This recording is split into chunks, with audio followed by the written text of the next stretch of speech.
across. All right. So with that said, let's go ahead and talk about South Carolina's defense. Let's preview the South Carolina defense, then talk about the keys for LSU quarterback Garrett Nussmeier. Right. So the South Carolina defense, 2 games in the season so far, and the one thing that comes to mind, the one theme, the one common attribute that they've been able to do in both games is pressure. Against Old Dominion, they had 25 pressures, 8 sacks, 6 hits, and 11 hurries. Again, we're going to watch this on film. We're going to watch what they do well on film here in a second. Against Kentucky, they had 20 pressures, 4 sacks, 2 hits, and 14 hurries. Kentucky played 2 quarterbacks, and each quarterback, both quarterbacks combined for 22 dropbacks, so 22 potential passes. And of the 22 potential passes, they had pressure on every pass or every dropback except 2. And the big thing that I take away when watching South Carolina's defense is the pressure that they get. They're able to get pressure by just sending 3 or 4 guys. Against Old Dominion, right under 11% of the dropbacks, they blitz. Right, so they were able to get 25 pressures on Old Dominion's quarterback while only sending 3 or 4 guys damn near 90% of the time. So you watch Old Dominion like, okay, great, it's against ODU, it's a G5 team. Surely they can't do it against Kentucky, right? So they go against Kentucky, and Kentucky's offensive line, not great, right? We saw that, and I think they have some injuries, but they go against Kentucky, and they blitz roughly 20% of the quarterback's dropbacks. I think it was actually a little under 20%, and they were still able to get pressure on every single dropback except 2, right? So that front 7, that defensive line, the front 3 or 4 guys that they send, very, very impressive. We're going to be able to watch that on film here in a second. But they are going against the toughest or the best offensive line they faced thus far, right? LSU's offensive line is going to be much, much better than the offensive line, that South Carolina has faced thus far. But at the same time, this defensive line that LSU is facing is also going to be their toughest challenge thus far as well. But just for some perspective, with all the pressure South Carolina has been able to get, LSU's offensive line has only given up 15%, against USC, LSU's offensive line only gave up pressure 15% of the time. So Nussmeier was only thrown against pressure 15% of the time, which is very, very, very low. All right, so big takeaway is pressure. But it's one thing to have pressure. It has to lead to positive outcomes for the defense. And we're going to talk about LSU's defense here in a little bit, and they get some pressure too. But the difference between the 2 defenses so far is South Carolina's defense, their pressure has led to positive outcomes. Their pressure has led to 3 interceptions in 2 games. I think it was it 1 against ODU, 2 against ODU, and 1 against Kentucky. Maybe it's 2 against Kentucky. Regardless, their pressure has led to positive outcomes, has led to turnovers. Old Dominion had their quarterback fumbled as well, right? So they have several turnovers because of their pressure. And we're going to talk about LSU's defense here in a second and talk about their pressure, how it hasn't led to that success here, right? So overall takeaways from South Carolina's defense: pressure without needing to blitz. They can drop 7 or 8 guys and try to confuse the quarterback, make it tougher when you're throwing to 7 or 8 guys compared to when you drop back 5 or 6. But the pressure has led to positive outcomes. It's led to turnovers for South Carolina's defense. All right, so let's talk about Garrett Nussmeier. We'll talk about him, then we'll dive into the film of each of Nussmeier and of the South Carolina defense, and then we'll talk about the LSU D and Lenore Sellers for South Carolina. All right, so Garrett Nussmeier. My big theme is, one, how does he respond to the pressure that South Carolina has, hopefully will potentially bring if you're a Gamecock fan? Number 2, now that there's film out on you, what kind of adaptations is the defense going to make against you? And then what kind of adjustments are you going to make, or is the OC going to make for LSU going to go up against South Carolina, right? So 3 keys come to mind when I'm talking or thinking about Nussmeier in this matchup against South Carolina. Number 1, I think it's obvious, it's cliche, I apologize, but get the ball out quickly. If we go back and watch the first drive of LSU's offense against USC's defense, I know they didn't come up with any points. They got stopped on that 4th down. I think they were inside the 5-yard line and couldn't convert. But you saw Nuss get the ball out quick and take what the defense was given him. Right now, the defense kept everything in front of you, and that's fine. I think that's totally fine, especially starting off in the game.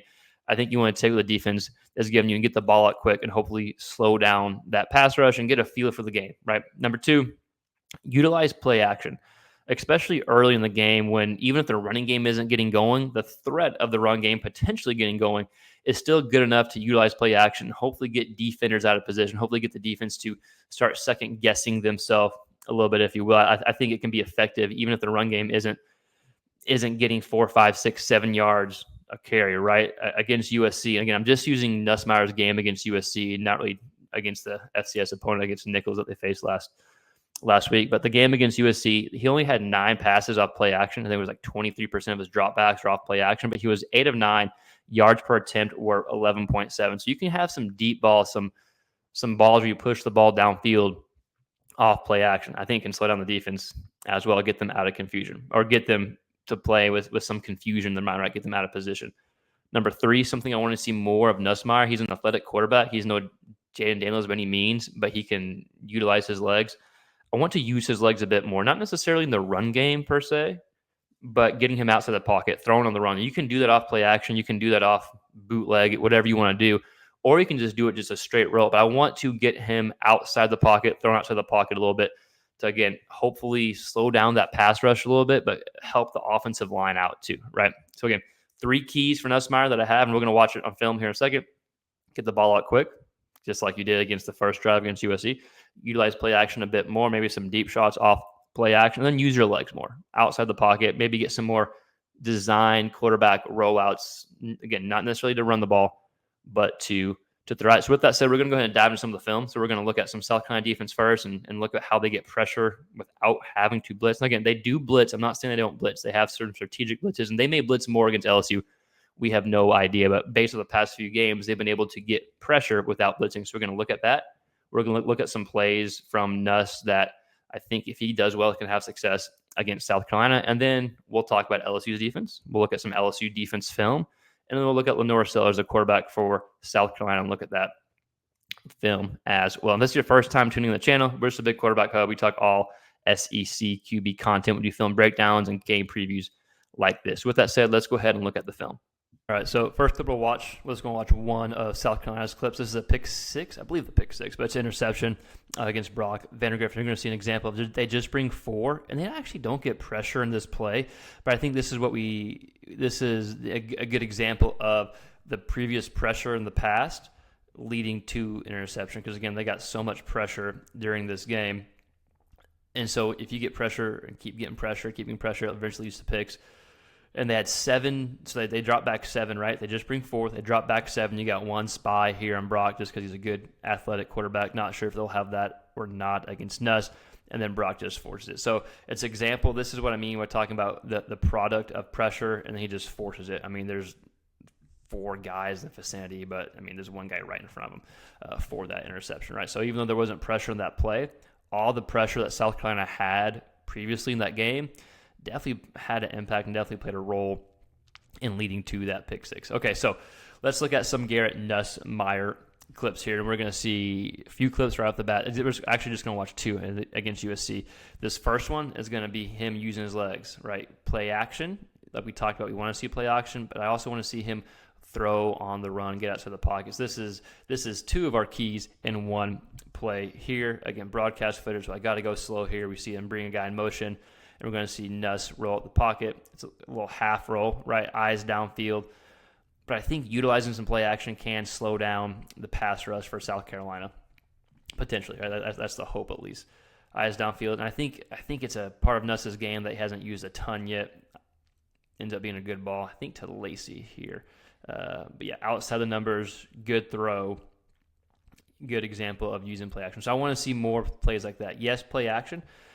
But also just using your legs, getting outside the pocket, making some good throws there, right? I want to see him use his legs a bit more. All right, last clip we'll watch here. I want to see the ball come out quickly. And we'll see the ball come out quickly to the tight end. I think that's Taylor, right? Ball comes out quickly, he breaks a tackle, ends up getting a first down here. So we'll go ahead and watch it. Let's see, can I play it? Boom. Yep, okay. Again, got to go slow. I apologize. USC, they bring what? Yeah, they are bringing they are blitzing. They're bringing pressure. Like, LSU's offensive line is pretty freaking good. But again, ball comes out quick. Pressure can't get to him. We're going to see a tight end in the bottom of the screen catch it and run upfield for a first down here. So just to kind of recap, Garrett Nussmeier, I want to see the ball come out quickly. Both these plays were the first drive against USC. So I want to see the ball come out quickly. I want to see if you can slow down the pass rush by getting the ball out quickly. Number 2. Want to see some play action throws. We saw one play action on the previous play.